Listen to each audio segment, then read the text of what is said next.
মাঝে মাঝে আমাদের সবার জীবনে এমন কিছু সময় আসে যখন কোনো কারণ ছাড়াই মনটা ভীষণ ভার হয়ে থাকে। চারপাশের সব কিছু থেকেও যেন নিজেকে খুব একা মনে হয়।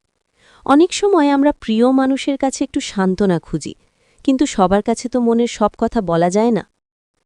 হে আমার প্রিয় বোন, আপনার এই নিঃশব্দ কান্নার খবর কেউ না রাখলেও আরশওয়ালা মহান আল্লাহ ঠিকই জানেন। আপনি কি জানেন, ইসলাম আমাদের এমন কিছু আমল শিখিয়েছে যা মুহূর্তেই আপনার অশান্ত মনে প্রশান্তির সুবাতাস বইয়ে দেবে? আজ আমরা সেই ৫টি আমল সম্পর্কে জানব যা আপনার একাকিত্ব আর বিষণ্ণতাকে দূর করে দেবে ইনশাআল্লাহ। ভিডিওটি শেষ পর্যন্ত দেখুন, কারণ শেষ আমলটি আপনার জীবন সম্পর্কে ধারণা বদলে দেবে। প্রথম আমল, সিজদায় মনের কথা বলা। আপনার যখন খুব বেশি মন খারাপ লাগবে, তখন কারো কাছে অভিযোগ না করে জায়নামাজে দাঁড়িয়ে যান। ২ রাকাত নফল নামাজ পড়ে সিজদায় গিয়ে আপনার যা বলতে ইচ্ছা করে সব আল্লাহকে বলুন। নবীজি সাল্লাল্লাহু আলাইহি ওয়াসাল্লাম বলেছেন, বান্দা সিজদা অবস্থায় আল্লাহর সবচেয়ে কাছে থাকে।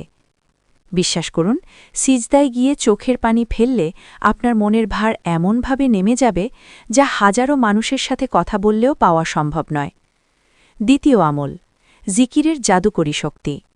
কোরআনে আল্লাহ তাআলা ইরশাদ করেছেন, আলা বিজিক্রিল্লাহি তাতমাইন্নুল কুলুব, অর্থাৎ জেনে রেখো, আল্লাহর জিকিরেই কেবল অন্তর প্রশান্তি পায়।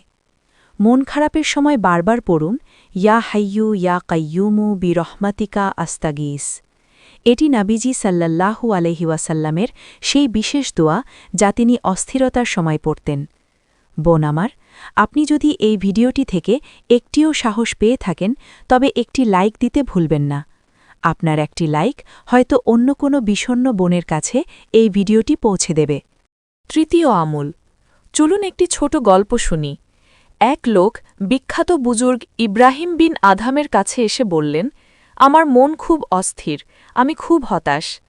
ইব্রাহিম বিন আধাম তাকে ৩টি প্রশ্ন করলেন। ১. এই দুনিয়ায় যা ঘটছে তা কি আল্লাহর ইচ্ছার বাইরে? লোকটি বলল, না। ২. আপনার রিজিক কি কেউ কেড়ে নিতে পারবে? লোকটি বলল, না। ৩. আপনার জন্য নির্ধারিত সময় বা মৃত্যু কি এক মুহূর্ত এদিক ওদিক হবে? লোকটি বলল, না। তখন তিনি বললেন, তবে কেন এই অস্থিরতা? বোন আমার, যখন আপনি ভাববেন আপনার সাথে যা ঘটছে তার সব কিছুই আল্লাহর নিয়ন্ত্রণে, তখন আপনার মন থেকে হতাশা বিদায় নেবে ইনশাআল্লাহ। চতুর্থ আমল, সূরা আদ-দুহা ও সূরা ইনশিরা।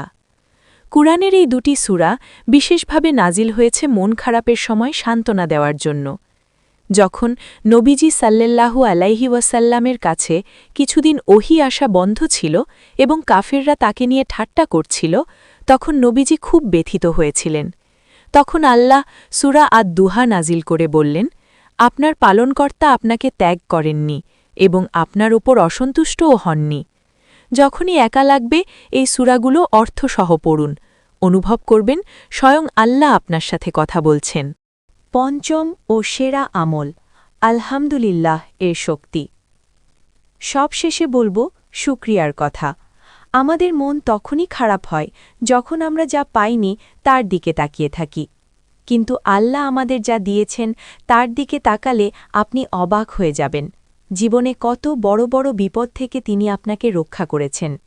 যদি আপনি এই মুহূর্তে মানসিকভাবে শান্ত হতে চান, তবে কমেন্টে আপনার ছোট একটি নেয়ামতের জন্য আলহামদুলিল্লাহ লিখে ফেলুন। হতে পারে আপনার সেই আলহামদুলিল্লাহ অন্য কারো মনেও কৃতজ্ঞতা জাগিয়ে দেবে। মনে রাখবেন বোন, মেঘের আড়ালে যেমন সূর্য হাসে, তেমনি কষ্টের পরেই আল্লাহ প্রশান্তি লিখে রেখেছেন। আমাদের চ্যানেলটি সাবস্ক্রাইব করে এই পরিবারের অংশ হয়ে যান। দেখা হবে পরবর্তী ভিডিওতে। আল্লাহ আমাদের সবাইকে শান্তিতে রাখুন। আমিন।